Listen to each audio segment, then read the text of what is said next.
Hello class, today we are looking at an essay by Chengping Yang. I can't find too much information about the author other than that they're serving as a representative at the Graduate Institute of Education, which is at the National Changhua University in Taiwan. And so this essay is from 2013, and here we have a confluence of several themes in relation to environmental ethics and the crossover to environmental aesthetics of nature with the Scottish philosopher Ronald Hepburn, who was born in 1927 and passes away in 2008. So was an early innovator in the field of environmental aesthetics. So, before we talk about the essay in full, let's just clear up a few special terms that we use in order to have a better understanding of these terms as we progress through the essay and as I talk about it. So, first we have aesthetics, the word itself, aesthetics, which is from the Greek word aesthetikos, which is having to do with perception, sensory perception, perceptual experiences. So that's what the root word means. And so for us, aesthetics is a branch of philosophical study whereby we take a critical and evaluative approach with the appreciation of perceptual experiences, and in this case, the perceptual experiences of nature. And oftentimes, aesthetics is also thought of in relation to art appreciation. But here we're wanting to separate that distinction or that understanding of aesthetics in relation to aesthetics as far as nature goes for Hepburn. Okay, and also too, another way in which aesthetics is commonly misunderstood is only as a way in which we are thinking about the appreciation of beauty. And so it is not restricted to an appreciation of beauty. As a matter of fact, there are a lot of other areas of emotion and perception and experience that cross over way beyond an appreciation for beauty. Okay, and also in relation to nature. And then we will look at the notion of the sublime. So the sublime is in relation to Immanuel Kant, and this term is used by Kant to identify a type of aesthetic experience, which is an experience that is beyond the beautiful and the pleasurable.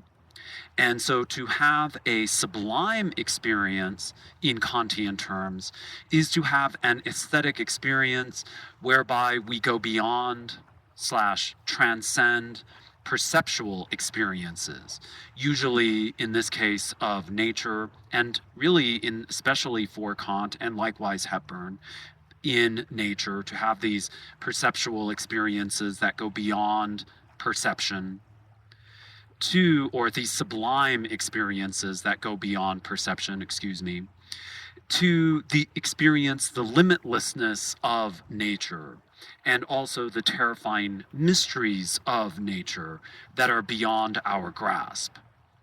So for Kant, we should be experiencing the sublime also at a safe distance. So that's in reference to the way in which we have an appreciation for some of these tragic aspects of nature, such as tornado chasing or also volcano watching. People standing at the mouth of the volcano have great feelings of terror, but also awe, and likewise a feeling of the sublime in relation to the mysteries of nature that cannot be understood, but yet have a terrifying aspect to them. Then we also have another term which we've looked at before, but it's worth revisiting. That's also just as broad as aesthetics itself, if not broader, and that is the word metaphysics, which is a formal term in philosophy, which is a way in which we understand a distinct field of philosophy, in other words, metaphysics. And so for our uses, we're seeing metaphysics as a way of considering a parts whole relationship. So how are we in relation to the larger whole? Whereas we are only part of the larger whole. So it's not just restricted to this, but that's one way of thinking about it. But also, we see metaphysics as a means of understanding reality, what lies beyond reality, as well as to know about reality. So this is metaphysical, and likewise to go beyond what is reality to the transcendental is likewise metaphysical. And then also another thing that we touch on with Hepburn in terms of metaphysics is being itself. So the study of being is one of the first projects that we look at with Aristotle in relation to metaphysics. And a study of being is likewise held with a way in which we understand not being, or likewise misunderstand not being, or a way in which we cannot understand completely non-being. And then we get into yet another technical area that we'll touch on, and that is imagination. So with a quick understanding of what is meant by imagination with regard to Kant in his Aesthetics, we look at a 1787 book, The Critique of Pure Reason, where Kant writes that, quote, "The imagination is a faculty for representing an object even without its presence in intuition," unquote, i.e., the imagination is a way in which we intuit, that is, we sensually feel or perceptually feel something that is not readily apparent in actual experience. So that's how we understand the imagination. Yet it's not just in this sense that we are imaginative. There's also an idea that our imagination also is a way in which we take things that are not immediately sensible in our environment to also be things that shift to ideas and or concepts. So in a relatively obscure work of Kant's from 1798, Anthropology from a Pragmatic Point of View, we see that the power of imagination as a faculty of intuition is without the presence of the object, is either productive, that is, a faculty of the original presentation of the object, which thus precedes experience, or, as with the power of imagination, is reproductive, that is, a faculty of, that is derivative, a derivative presentation of the object, which brings to mind an empirical intuition that it had previously. In other words, our imagination bridges the gap from the sensible, i.e., the empirical, to the non-sensible, in other words, the transcendental. And so let's go to Yang's essay on Hepburn. So in a late essay from 2006 of Hepburn's titled Freedom and Receptivity in Aesthetic Experience, Hepburn's aesthetic approach is distinctly Kantian, whereby Hepburn writes, quote, "For Kant, to experience the aesthetic is essentially to experience freedom, since aesthetic experience is the free play of imagination and understanding, in which we are freed from the tasks of cognition in demands of practical life," unquote. So the aesthetic experience is a way in which we are using our imagination to get away from the cognitive and the everyday in order to have a free play of connections. And so this sense of freedom is often coupled with a sense of the sublime with regard to nature in a micro and macro sense. So we are reawakened from our imaginative freedom while recognizing the vastness of nature beyond our cognitive grasp, and likewise the microcosm of nature that is beyond our cognitive grasp. So for Ronald Hepburn, the aesthetics of nature is not to be confused with the aesthetics of art appreciation.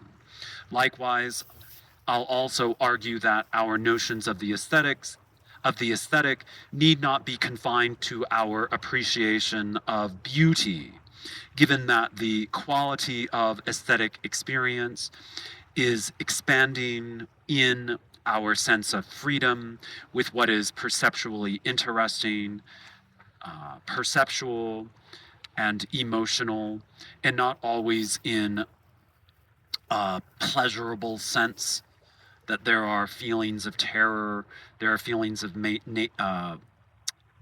the ominousness of nature, the profundity and mystery of nature are not always something that we feel pleasure about.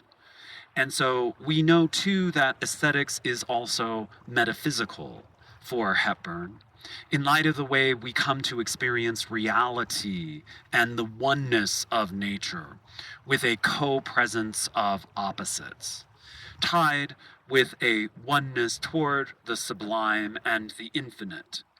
So Yang distinguishes Hepburn's aesthetics from a cognitive approach to aesthetics, whereby in a cognitive approach, there could be an emphasis or overemphasis on the sciences such as geology, biology, ecology, and the like. And Hepburn's aesthetic vantage is based on what Yang refers to as a metaphysical imagination model. So first, as Yang specifies, for Hepburn, we also distinguish our aesthetic appreciation of nature from art appreciation. So we need to make this distinction. So first, in nature, we are immersed in an environment as in uh, as in a forest. We're within the forest. When we're within the forest, we are not detached apart from it as a viewer.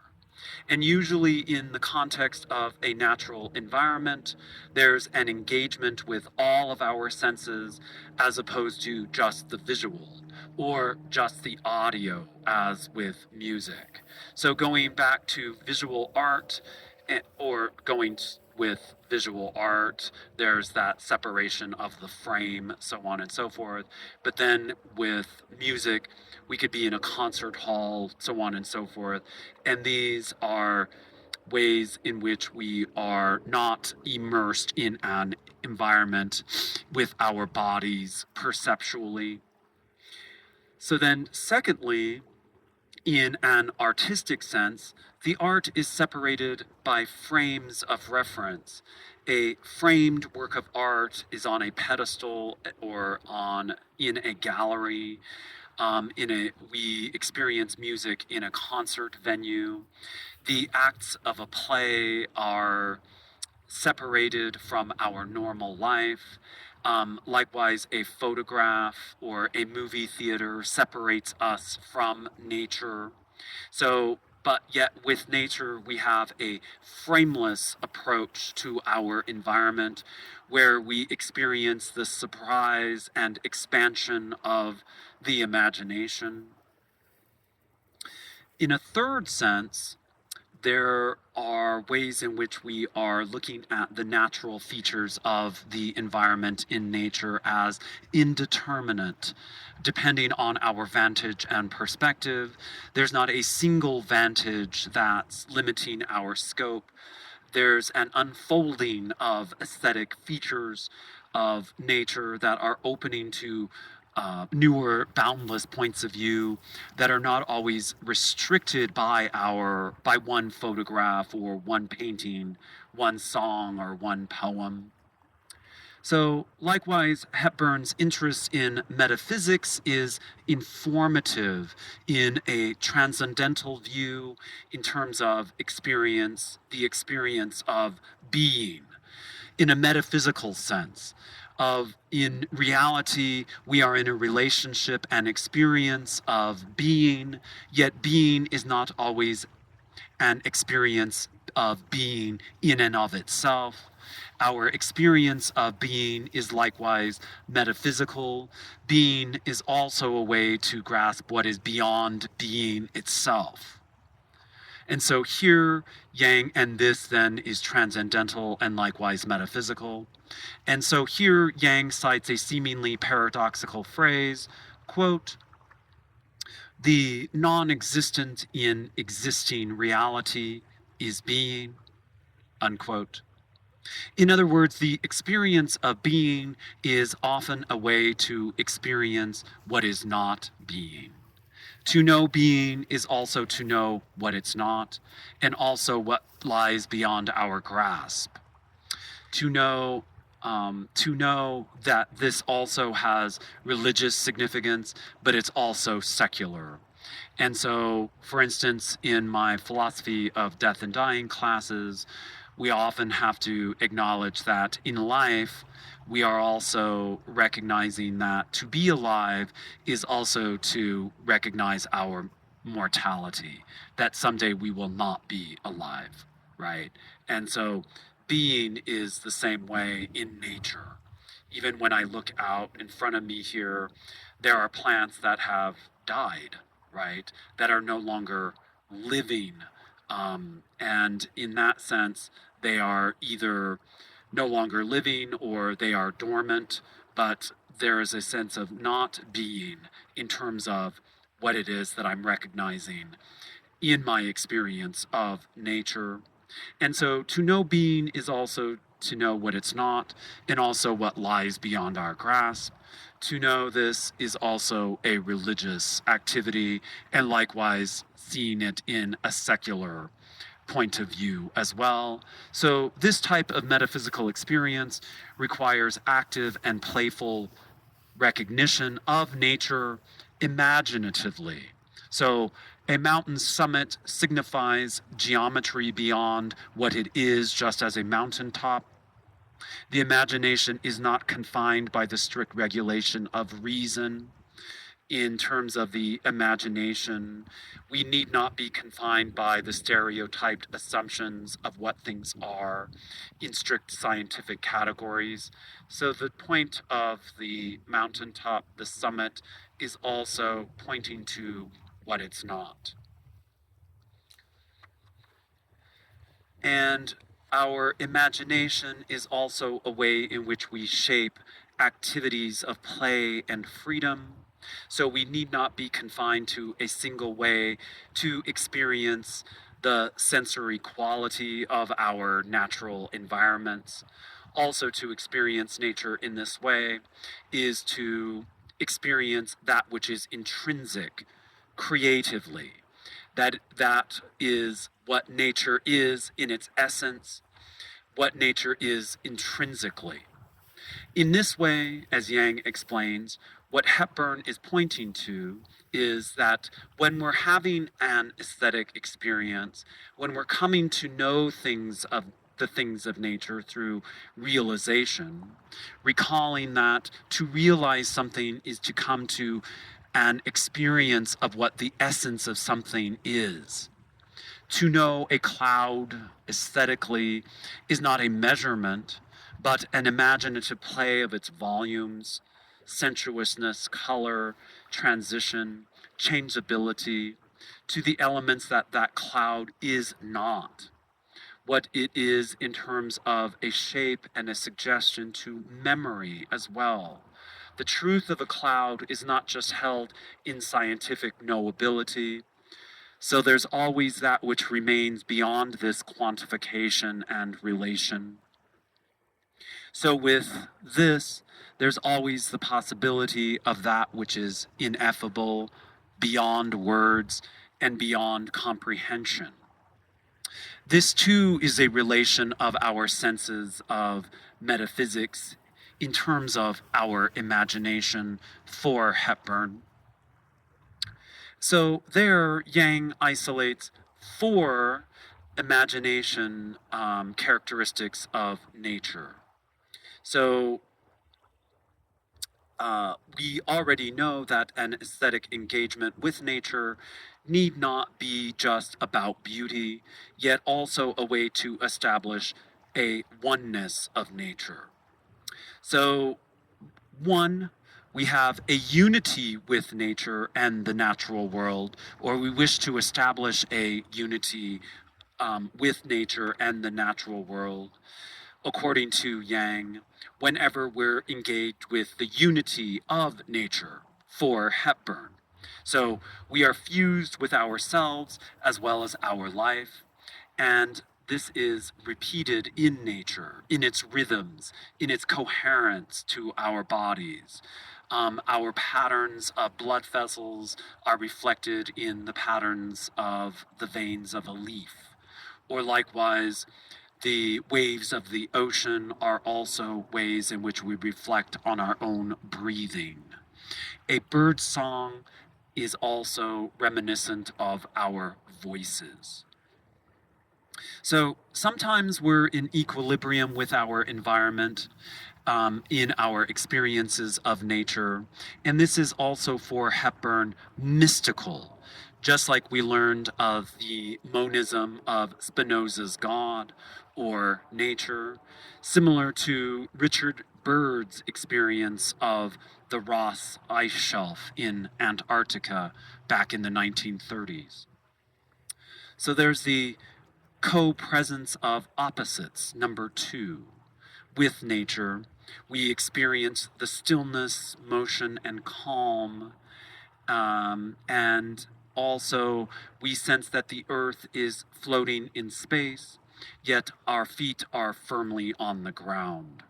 And also, too, I would say that this relates to this understanding, this metaphysical understanding of being, in the way that when we are looking at how we're engaged or experiencing being, we also need to reflect on what being is not as well. Or likewise, the experience of being is to experience what being is not. And so, three, there's the sublime. There's a sense of the sublime in nature through exhilaration as coupled with a sense of what's greater than ourselves, succumbing to a power greater than us individually. With the sublime in nature, this is both an active, this is also attractive, yet at the same time threatening, and at the same time, it is something that we can't help looking at, perhaps. But there's that emotional component that's not always pleasurable, especially in relation to Kant's understanding of the sublime.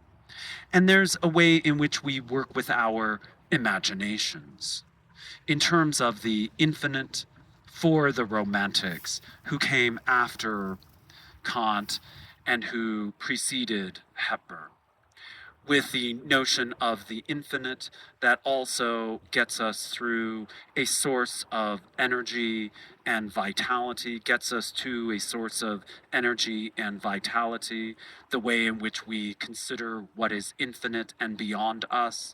The vast expanse of the night sky is easily representative of an imaginative sense of the infinite.